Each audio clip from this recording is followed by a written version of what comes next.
In today's tutorial, let's do a little fridgie that can celebrate I Love Yarn Day. This is really quick and easy and a fun little craft. Welcome back to the Crochet Crowd as well as Yarnspirations.com. I'm your host Mikey. Today I'm going to show you how to make a cute little fridge magnet, and I call it a little fridgie of course, and this is celebrating I Love Yarn Day.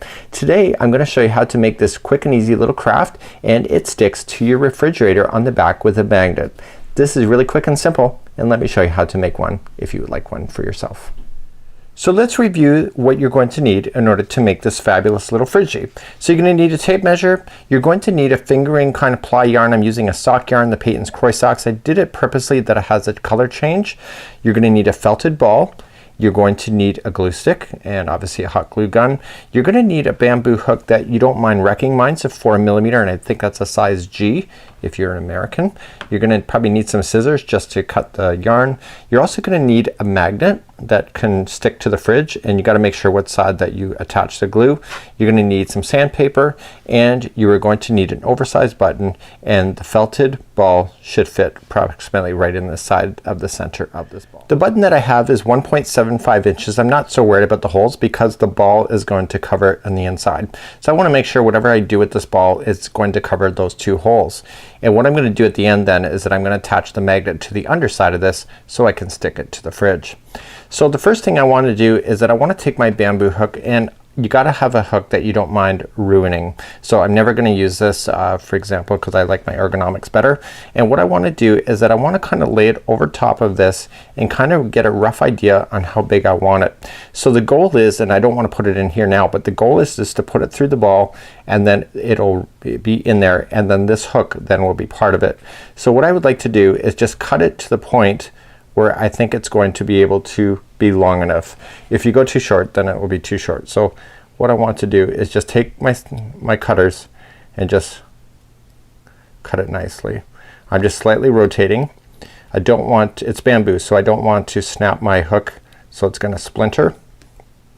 So I'm just kind of forcing my agenda on this poor hook, and it's kind of a cool idea.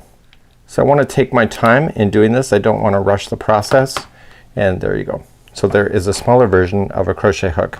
So now that I've cut it, I'm now gonna have a rough edge. So that's where the sandpaper comes into play. So I'm gonna take the sandpaper and just rub the hook base on the back, and I want to kind of chamfer the edges just a little bit so that I can get a nice smooth look so it looks like it's the real deal. So there is a smaller version of a crochet hook, so I don't need to worry about that anymore. If you don't like the color differential, you can just put some Varathane on that if you wish. Maybe if you got some nail polish, if you'd like to do that, just to kind of give it back its originality. So now there is my small version of a crochet hook. So now I'm ready to get rid of the sandpaper. Now I did say that you may need a tape measure. You can just do this if you wanted to. So my particular hook, as you can see here, and some of you are probably going to leave a message to ask me how long it was, and it was about 3.5 inches.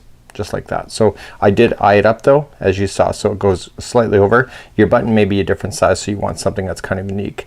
So now what I want to do is that I want to jam a hole. Now it already came with the hole because it was attached to something else that I got it. I'm upcycling. I'm using this from something else, and I want to slide my hook now through the hole so it comes out to the other side like this. So you're thinking to yourself, okay, well, you're gonna wrap yarn around it. Is it easier to do it after? And I say the answer is no. Get that now to wrap, but don't glue anything into position at this moment because you may want to position this in a different way. So what I'm gonna do now is unwrap my yarn, take the ball label off my Peyton's Croy Socks. I really like the look of this yarn. It's really kind of funky, and I'm just taking from the outside. And all I'm just gonna do is that I'm gonna take that yarn and I'm just gonna tack it. Okay, so I'm just gonna take this, just apply a little bit of glue, just enough to tack this down, just to get me started. And I've just glued it right to the felted ball. So all I'm just gonna do now is just wrap this felted ball, and you know the way I wrap balls, I'm never perfect about it when I do it in person. So do you expect my stuff to be perfect then when I go to do it this way? Absolutely not. And if you're expecting any different, you don't know me well enough. So I like to wrap my balls in a way that it kind of is exactly what you're looking, but I'm purposely going around the hook so I'm not interfering with it, and I'm gonna continue to wrap this until it looks like this is a solid ball of sock yarn. This is a great way to use up those loose ends, so if you don't want to use a whole ball, this is a great little project in order to do so. So let me do that and I'll be back in just a moment. Okay, so I've now wrapped the yarn and I want to trim. So I'm just gonna trim it a little bit, and I did 3 color changes actually as I wrapped it. It just happened to come out of the ball like that. That's why I chose this ball. And what I'm gonna do now is that I'm gonna tack this leftover yarn, and I'm just gonna tack it to the bottom. I don't have issues with using glue with the yarn. I love to yarn bomb things, and notice I can still rotate that hook. So I'm gonna let that dry, and what I want to do then is that I want to tack this in a little bit, and so where I've tacked it now will be the underside of the ball when it's on the plate. So what I want to do is just let that dry, and I'll be back in just a moment. So I'm gonna leave this extra long strand for now, and where I tacked it is where I want to glue it to the bottom of the button, or the top of the button. So the bottom I'm gonna use for the back of the fridge. So I'm just going to apply some glue right on top of the button, and I'm gonna set that ball right on top. So I've still not have attached this crochet hook to anything, so I can still rotate it, and I want to set the ball right where I've already glued right on the base like this. Okay, see that? And then I'm gonna let that dry. So I'm just pressing it down in so that it captures everything.